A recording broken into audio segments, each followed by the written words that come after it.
Cet artiste, son grand-père a le même nom d'une région au Sénégal. Son grand-père s'appelle Tamba, qui est une région au Sénégal. L'artiste en question, de son vrai nom, c'est Anthony Martins, mais son nom qui est connu, c'est Lutan Fyah. Lutan Fyah est né le 4 décembre 1975 en Jamaïque.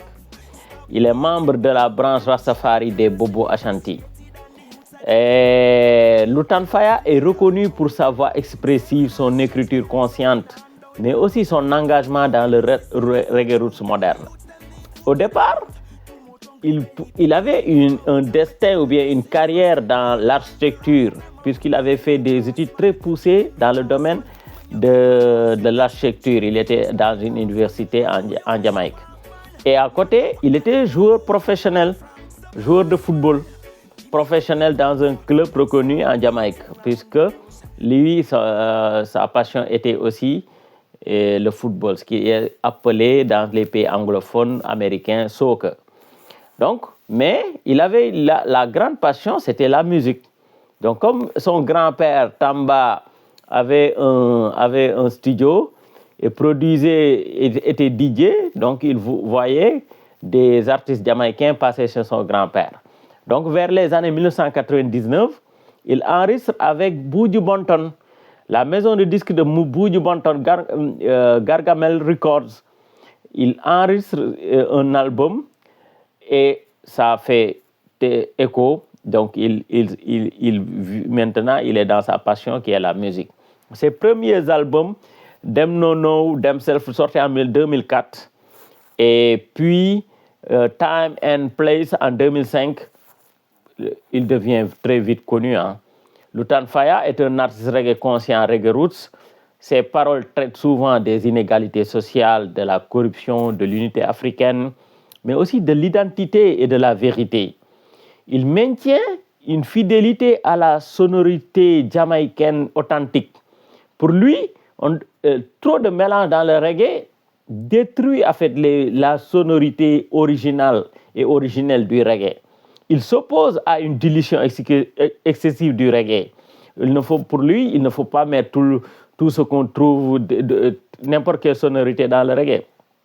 En 2004, il a exprimé ses craintes que le reggae soit influencé par l'excès par d'autres genres musicaux, donc ce qui pourrait éloigner la musique reggae de ses racines. Il compose aussi dans un style hybride, mélangeant roots, le one drop et parfois des touches dancehall pour dynamiser ses productions et mettre plus de rythme et de danse dans ce qu'il fait. Maintenant, on lui connaît beaucoup c'est un gars qui a fait tellement de singles. Je crois qu'il a sorti entre 200 et 400 singles, sans compter les albums. Dans les albums, on peut noter comme Dem No Know, Themself, sorti en 2004, Time and Place 2005, Phantom War en 2006, mais Healthy Lifestyle en 2006, Life of a King en 2013. Et c'est là, à partir de cet album, qu'il commence à faire des tournées européennes et américaines. Et il était connu, c'est que le monde international s'ouvre à lui. Il y a aussi Music Never Die en 2017. En 2017, il sort son 16e album qui s'appelle Music Never Die. Et dernièrement, le dernier album qu'il a sorti en 2025, c'est Strength and Resilience. C'est un très bon album. Et il est produit avec High Grade Records, une maison de disques très connue dans les artistes de pointe. En outre, il a sorti, comme je vous ai dit, plus de 200 singles et a collaboré avec des artistes de renommée comme Sizzla, Capleton, Chronix, Luciano, Turbulence, etc. Donc, Lutan Fyah a tourné dans plus de 30 pays. Il a participé à des festivals reggae en Europe, aux États-Unis, en Afrique. En 2025, il est dans une tournée européenne pour promouvoir Strength and Resilience. Il a accumulé des millions de vues sur Internet. Il y a même une chanson qui est célèbre, Bossman, qui a eu près de 19 millions de 19 millions de streams sur Spotify, qui est une plateforme en ligne. Donc son style conscient et sa constance lui ont valu un vrai public fidèle autour du monde dans les cercles reggae roots. Donc, mais comme tous les Rastas, en l'occurrence Djakur et autres, et voilà, c'est Babylone, hein, et les artistes reggae parfois ne sont pas très casés.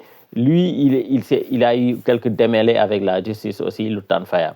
En 2008, Lutan Fyah a été arrêté pour accusation de bombardement incendiaire d'une maison à Spinningstown, en Sainte-Catherine, qui aurait laissé 16 personnes sans abri, dont des enfants.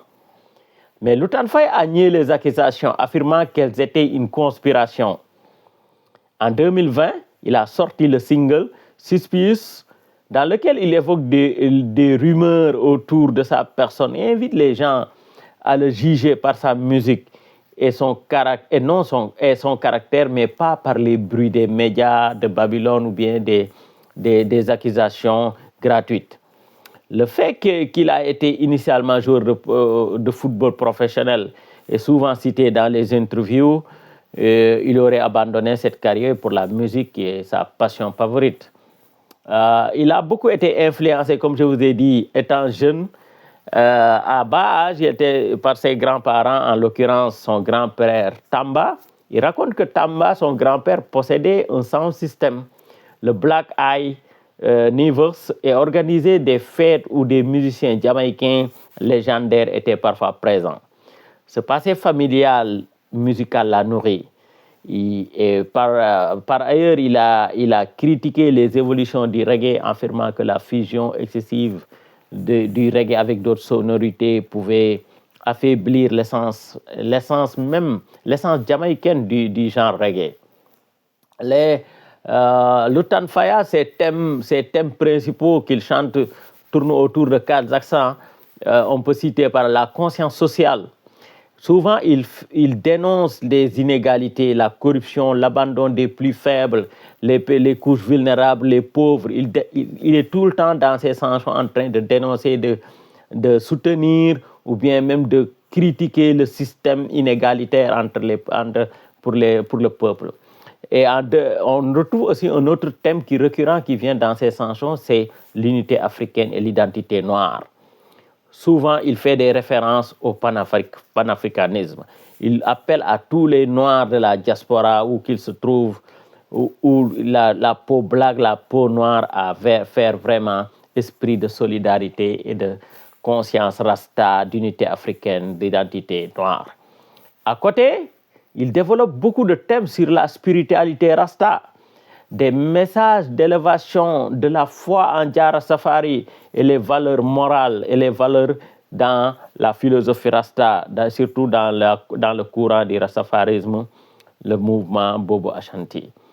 Et en dernier, il parle de résilience, qui est un des thèmes favoris dans son dernier album sorti en 2025, et des persistances malgré les obstacles, les critiques, les rumeurs, que voilà, il appelle aux frères et aux sœurs à être résilients face à l'oppression, face au choc du monde, face à l'oppression, le système préconisé par Babylone pour écraser nos frères et sœurs. Donc voici en grosso modo ce que je peux dire sur l'artiste. Et je vais traduire quelques morceaux de Lutan Fyah aussi.